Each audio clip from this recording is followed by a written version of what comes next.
السلام علیکم۔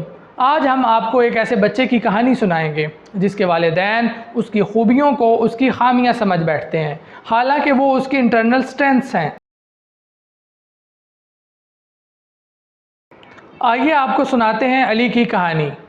علی کی عمر اب 4 سال ہے، لیکن جب سے اس نے چلنا شروع کیا ہے وہ ہر اس جگہ پہنچ جاتا ہے جہاں اس کا دل کرتا ہے۔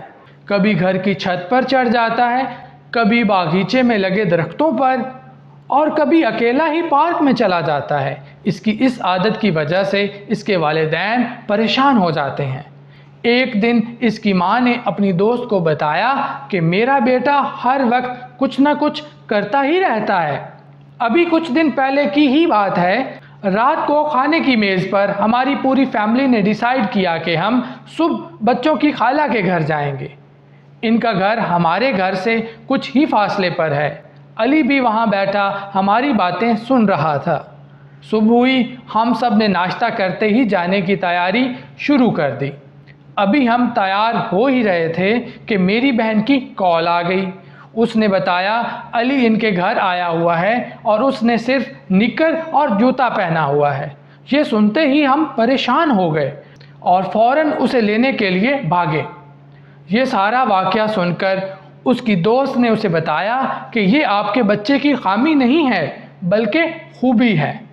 آپ کا بچہ بہت ڈٹرمنٹ یعنی پختہ ارادے کا مالک ہے۔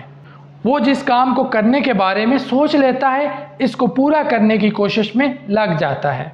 آپ اس کی خوبی کو سمجھیں اور اس کے مطابق اس کی تربیت کریں، کیونکہ بچے اپنے کاموں سے اپنی خوبیوں کے بارے میں خود ہی ہمیں بتا دیتے ہیں۔